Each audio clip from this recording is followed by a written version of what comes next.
He's the future England captain. How much would it cost to get Declan Rice away from this place? The type of players we've got, we have got a young, hungry team that's on the up. In a better side, he flourishes.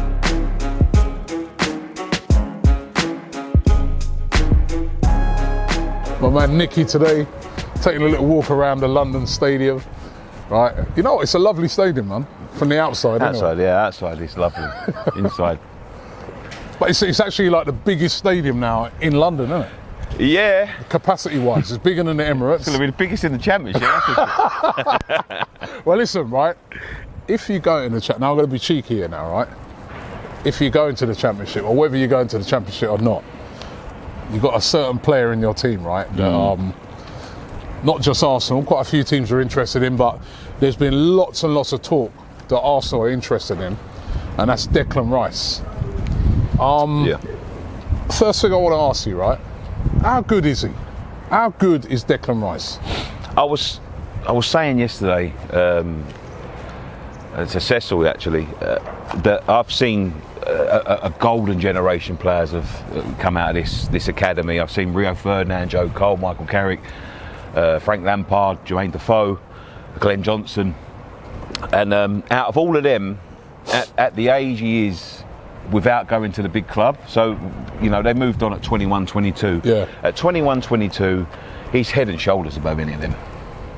Any of them, in terms of attitude, in terms of application, in terms of his development, his learning. He's learned a lot at this club, which is surprising because if you look at the track record of the Rio Ferdinand was a very good player when he left here. Yeah, Frank Lampard was a very good player. Jermaine Defoe was a very good player.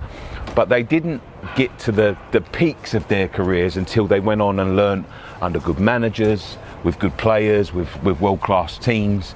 And they all went on to have excellent careers. And that's evolutionary for his career. That's his next step. But he's done a lot more here than they ever did. Yeah. And I've been thankful to watch him because he will never get the recognition he deserves while he's at this club, because you know people seem to follow pundits. Pundits favour top 6 clubs, and you know he'll never get the credit he deserves. When he goes on to play for an Arsenal, play for a Man United, play for a Man City, a Real Madrid, whoever it may be, that's when you'll see, you know, Declan Rice come into his own.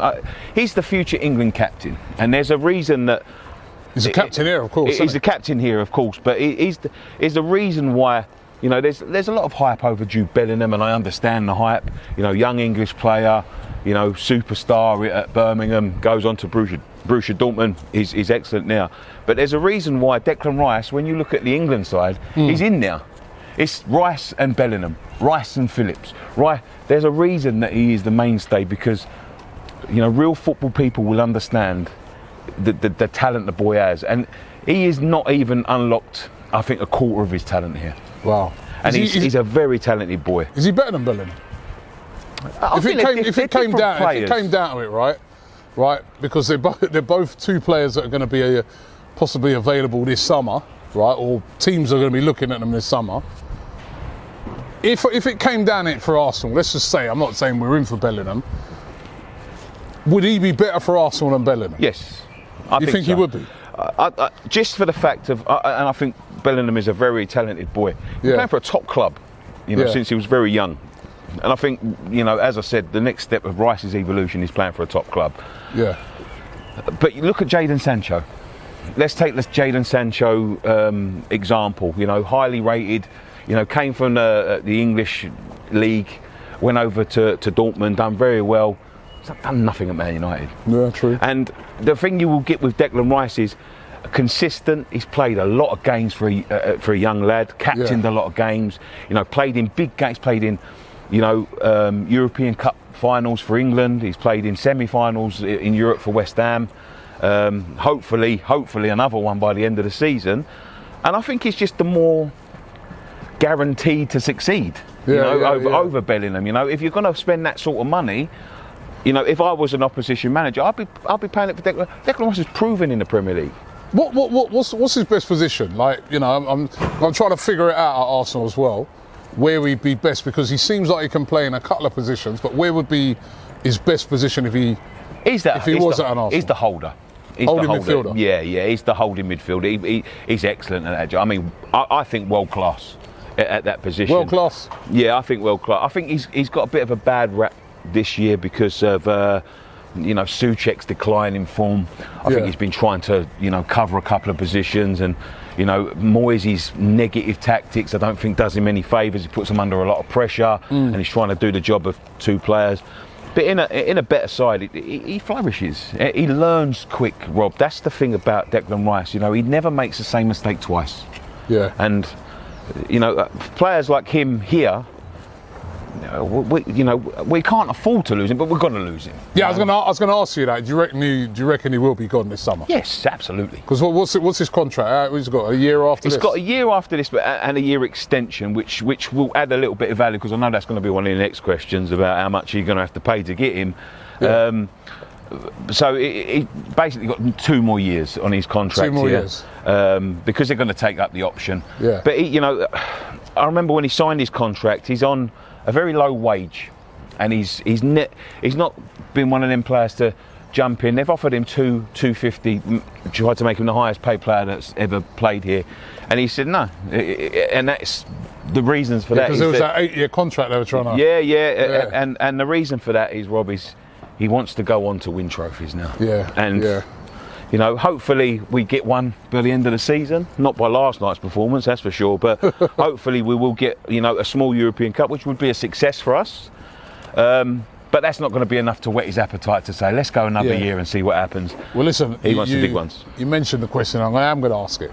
How much would it cost to get Declan Rice away from this place? I think it all depends. I think it depends. If we're in a championship, we're not in a good position to barter.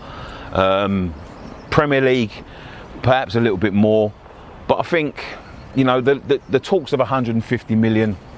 I think the season we've had, and 150. Well, there was talks of that last year, but the season we've had, if we'd have been a bit more successful and a little bit more consistent and showed a little bit more progress in what we've done in the last 2 years, we'd have been in a better position to negotiate. I reckon between 80 and 100 will get him. Between 80 and 100? Yeah, I think between 80. But, it depends who comes in for him. There's going to be a lot of suitors for him.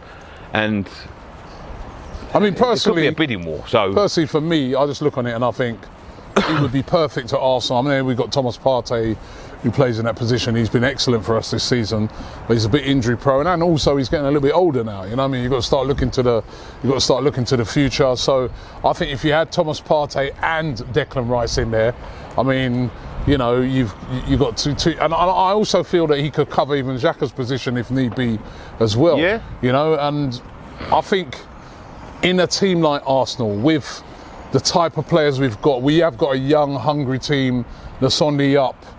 That should be in the Champions League next season as well.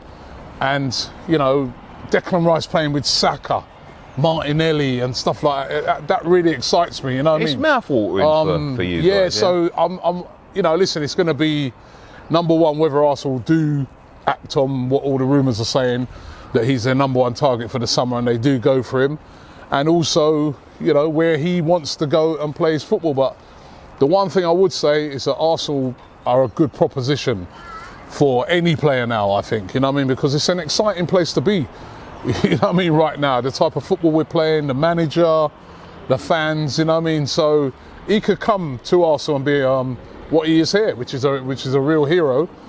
And also, I feel that if he came to Arsenal, I don't think your fans would hold it against him. There's certain, if you went to Chelsea, you couldn't go to them clubs, surely, leaving there, but I don't know. It's going to be an interesting one to see how it plays out. But certainly, I love him as a player. You was the first one who really alerted me to him. Oh, yeah. Right? And then I started taking a deeper look at him and saying, right, let me just look really deeper and see how good he is. And he's top notch. So it would be a big miss for you guys. Do you know what? But the thing is, Robbie, when you get to that stage of their careers, there's no ambition here. As I said, we would needed. I think he'd done us a real solid stand another year after the Europa League last year, because we got back into the Conference League. We had a good season, but you know, in terms of the ambition at this club, there's no ambition at this club. There will never be any ambition in this club under these owners.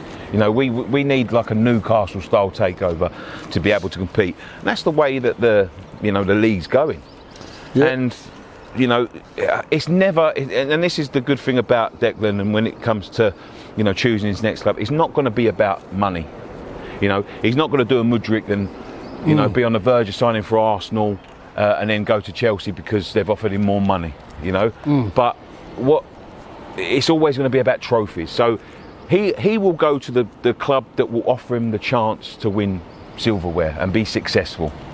And you know, that's a rare player these days. A rare player. Yep. Well, you know, sounds like you're trying to send him to Arsenal as well. If he's going to go to them type. Whatever. I don't want him to go to Chelsea, and I don't want him to go, you know, anywhere. I wouldn't want him going to Tottenham. That's for sure. Oh, you know my God, no. You don't want to ruin his career, do you? No, that's it. Man. That's it. He wants to win trophies anyway. Listen, Nicky, thanks, man. Yeah, cheers. I'm looking forward to the game, bro. Yeah, me too.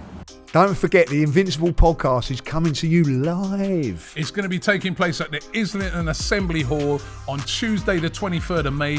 Tickets are available right now. Click the link and get involved now. Come and join us. Shop for AFTV merch at shop.aftv.co.uk. Subscribe to us on YouTube. Follow us on Instagram, Facebook, Twitter, TikTok, Snapchat, and Twitch. We've got content for every platform, so check it out.